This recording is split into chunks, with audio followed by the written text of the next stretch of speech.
Lou? Aye. Lou, aye. Huff? It's not here. Block? Aye. Block, aye. Hancock? Aye. Aye. Hancock. Leyva? Mendoza? Pan? Aye. Aye. Pan. Vidak? Aye. Aye. Vidak. Oh, That's 5. Cheerio, ayes. Good. Lots of enthusiasm here. Okay, I see Senator Hill in the audience. You have item 14, SB 705. Thank you, Madam Chair. Good morning, members and Madam Chair. I'm happy to accept the amendments suggested in comment 2, striking the word review.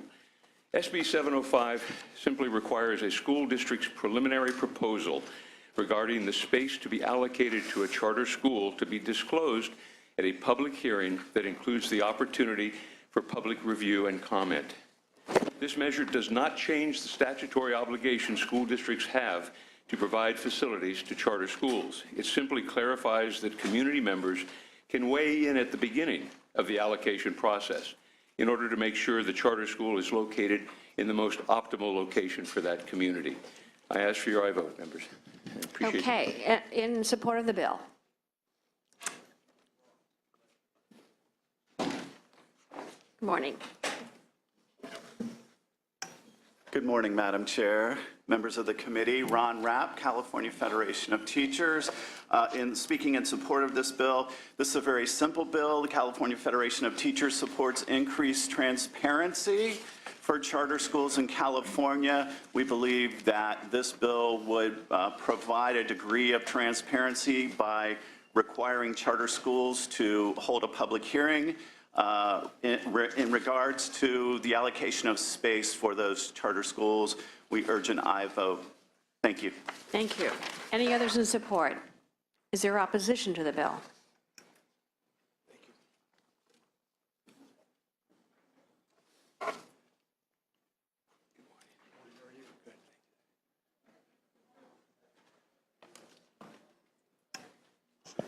Madam Chair and members, Rand Martin on behalf of the California Charter Schools Association Advocates. I do want to point out in a way this is friendly opposition because Senator Hill has been very gracious to spend a lot of time with us talking about this issue. It's unfortunate that we still remain opposed to the bill, and it's for two very practical reasons. First, I do want to point out that Senator Hill has actually done a bang-up job in his district in making it clear to his school board, San Mateo Unified, and the people in his community that he doesn't think that they handled this situation in the best manner possible. And we've always thought, since this issue was first brought to us last fall, that this is an issue best handled at the local level. As we've seen before in other bills where we have a discrete problem in a small area, fixing it with a statewide fix creates complications in other parts of the state. So on one hand, one example is that different school districts handle the Prop 39 decision about an offer differently. Oakland Unified handles it much like San Mateo, which is staff makes the presentation to the board and the board acts on it as San Mateo did. Los Angeles Unified, because they have so many Prop 39 requests, has made a point to shift the responsibility to the superintendent. So the superintendent makes the offer, the board does not take action on that offer, and there's no requirement that they do. And in Los Angeles, that's important because they get 80 to 100 Prop 39 requests every year. Can you imagine an LAUSD school board meeting, as infrequently as they really happen, having to deal with 8 or 9 Prop 39 requests at every hearing? Those school board meetings would become the Prop 39 meetings. There would be no time to do anything else. The other issue that we have from our standpoint is the law is very prescriptive, both in terms of the statute, the regulations, as well as case law that's developed over the last 14 years. That prescriptive law limits the amount of discretion that a school district has relative to meeting the definition of reasonably equivalent. Having public hearings and public comment and all that leads the public to assume that there is something else that can be done, that there is discretion at the school board level about which location they can offer to the charter school. And that, in most cases, is just not the case because of the prescription of the law. We don't want to create a situation where there are more upset people because they expect to get something out of a public hearing that they're not going to get, and we certainly don't want to turn LAUSD and other school districts into just a conveyor of Prop 39 requests. And we do think that Senator Hill has been very effective and think that that effort should return to the district, and hopefully San Mateo will be more transparent in the process in the future. For those reasons, we have to oppose the bill. Thank you. Thank you. Others in opposition? Good morning. My name is John Ike. I'm the executive director of Westlake Charter School here in Sacramento, California. We're part of the Natomas Unified School District. As you may know, Natomas is home to one of the most diverse zip codes in the nation, and as such, our school is extremely diverse, both ethnically and socioeconomically. Our school is a K-8 continuum that serves almost 1,000 students here in Sacramento. Prior to taking the lead at Westlake Charter School, I had the opportunity for almost 20 years to be part of the educational landscape of North Sacramento, and I've served as a school teacher, vice principal, a high school principal, and I've now seen this Prop 39 offer from multiple vantage points. I've seen the Prop 39 offers made as a traditional public school employee, a school teacher and principal. I've also seen it as a charter leader, and I've also seen it now as a parent in my own district in Natomas Unified, as I have 3 kids who attend school in Natomas Unified. I came here today to ask you to vote no on SB 705. This idea that a public hearing should be held prior to a preliminary Prop 39 offer can create a lot of tension and animosity amongst our community, our educational community. I've been a part of the district now for almost 20 years, and I've watched the boardroom fill with conversations around these charter facility offers. When a parent has to come to a podium and say, those students don't deserve what my students have, those conversations can create a lot of tension and tear apart a neighborhood. And I believe this bill offers a false sense of expectation for parents that a public debate can change the requirement of the Prop 39 offer. The districts are already have to adhere to extremely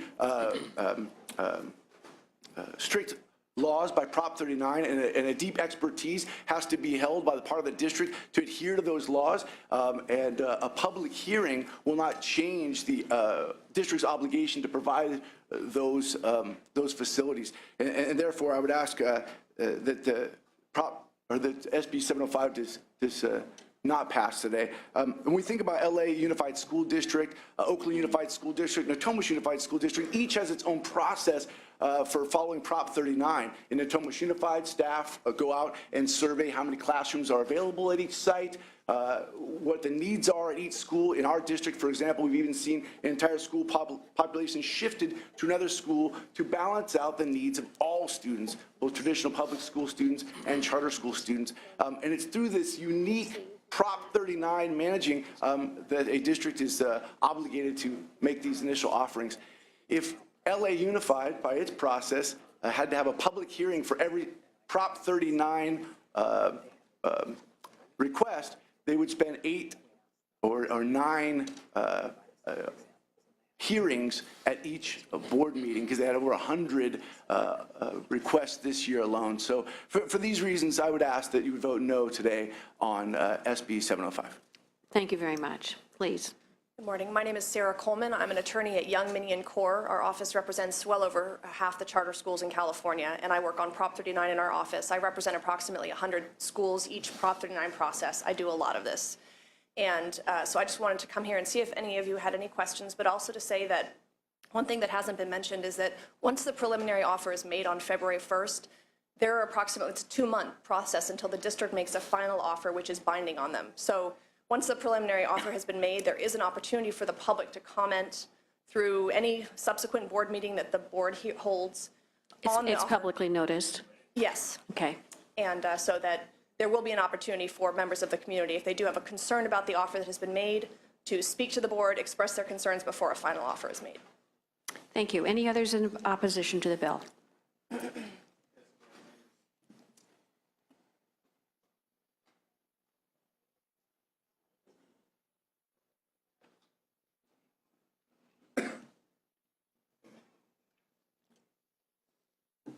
Morning. My name is Steve Corvink, founding parent, previous board chair, and now chief business officer for one of the top performing elementary schools and middle schools in Sacramento County. And I would just like to concur with my colleagues' statements today in the opposition of SB 705. Thank you. Thank you. Good morning. My name is Chris Lee. I'm a teacher at Palisades Charter High School and former board president. And I also would like to express my opposition to the Senate bill that you heard today. Thank you. Okay, thank you. Any others in opposition? Questions from members? A couple of members. Senator Hill. Yes, Madam Chair. I'm sorry? No, I said yes, Madam Chair. Sorry. Okay, I'm sorry. So how big is this problem? That's a question that was asked in the analysis on and that's page a very 2. good question, and I appreciate that. We saw a problem locally, and my assumption is that if we had that issue arise, we're sure that it's happened in some of the other districts around the state. And my reason for saying that is, and if I could respond to the opposition's concerns that they raised, one is that they said that there's no discretion. Well, there's no discretion in having a location, but there is discretion in the school district in where that location will be, working with the charter school to try to determine the most appropriate place that works for everyone.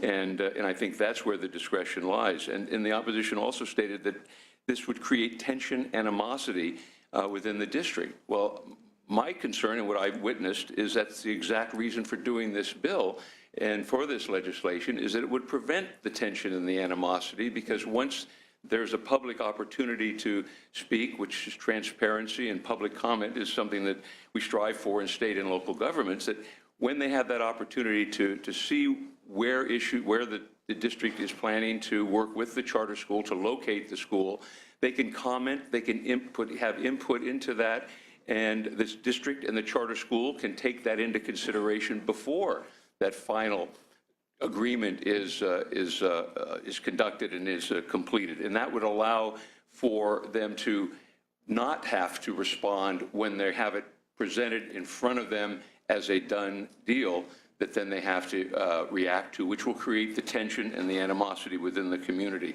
So when they do find out at the last minute, that's when we see the animosity and the tension and the problems that develop, as we saw, and I would expect elsewhere. The interesting thing about LA Unified School District, we received, and I don't believe that the committee received any opposition letters or concerns. We've not been contacted by them that they were concerned about this legislation in any way.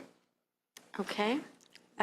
Through the chair. Thank you, Madam Chair. I just want to clarify two things real quick. One, this is very much an administrative process because Right. it is so much expertise is necessary to do this that you can't really leave it up to sort of a policy 30,000-foot level debate. And I do want to correct one thing the senator said relative to discretion. It is actually the issue of discretion about the location that is hard. It's hard to have any discretion. When you're talking about number of classrooms, you're talking about square footage, you're talking about all the amenities of the facility in order to accommodate the students. There are very few places in most school districts that would meet the very specific requirements of the offer that has to be made under Proposition 39. And I would respond to that if I could, Madam Chair. Sure. That in the school district that I'm familiar with, there were a number of locations that have come together after the discussions of last year that do meet the criteria, and still even a second location, and now there's a third one that's on the horizon that they could find and locate to. So there are opportunities that are there, and when the public can input, the public can have the opportunity to share their thought, and more importantly, that they have the knowledge and are made aware of where this school will be located, then that allows them to I believe, have a more open process and a better understanding that will prevent I guess you'd call it the knee-jerk possible reaction when it all comes to light. Okay. Senator Pan? Thank you. So I'm hearing two slightly different situations, and I just want to clarify. I understand that certainly there's many requirements related to Prop 39 in terms of space and so forth, but I'm also hearing that, well, certainly there's requirements, but there may be different options that fit those requirements. Correct. And so, and in that case, you know, we would want the opportunity for parents to maybe be able to weigh in, said we would prefer this option versus that. I mean, there's probably a preference amongst the administrators or whatever, but shouldn't there be an opportunity for people to weigh in to present different options saying, okay, these are the potential opportunities? Because, I mean, we all know schools are, part of the reason they get so tense, as it was brought up, is because schools are very local, right? And what's going to happen to my neighborhood school? I mean, school district may be this big, but people care a lot about what happens in their individual district. And there's different, and certainly, here in Sacramento, there's a whole debate about, there've been debates in different locations. It's not usually a district-wide issue. It's about, well, is it this facility or that facility? Both could fit perhaps the opportunity. So perhaps maybe both, maybe you can comment on that, and then Senator Hill can as well. Yeah, if I may, Madam Chair. Senator Pan, I appreciate the question and the clarification. Through the chair, Ran. Through the chair. Absolutely, through the chair. What Senator Hill is describing is a discrete situation in his district. And yes, there may have been options, but my understanding, and Ms. Coleman may be able to expand on this further because she actually represented the charter school in that situation, Design Tech, is that the location of the school was something that needed to happen quickly, right away, so they could open the school and get things going. The other options were not options that were available. The co-location at Mills High School was always intended to be temporary, and as we understand it, in the next school year, they are expected to be someplace else. And everybody knew that going into it, that this was going to be the case. But the options that Senator Hill is talking about were not available to the school district at the time that the school needed to be opened. They couldn't wait another year or two for other location possibilities. I mean, it does underscore the fact that every school district is different. Every school district is going to have a different set of circumstances. And unfortunately, most of them are not going to have options even a couple of years down the road because the facilities in a school district are very limited, especially in terms of meeting those very specific requirements for square footage and classroom and all that kind of stuff. And if that, Madam Chair, thank you. Then if that were the case in every school district, then that would be even more important to have the discussion early on, so that this community can feel a part, can feel engaged in the conversation and not be surprised at the last minute. And we keep bringing this back to a local issue, and certainly that's what highlighted the fact and the challenge and the problem in our community. But I think it looks to the issue of local government, school boards, transparency, public comment, and public knowledge, and that's the key to this. And there is discretion, as mentioned, not as much as in terms of whether you will have a school or not have a school, but in that location, if there are variables, it can certainly work, and I believe that the public should have the ability to engage in that conversation. Okay. All right. Any other comments or, I think we've said it all. So I will entertain a motion.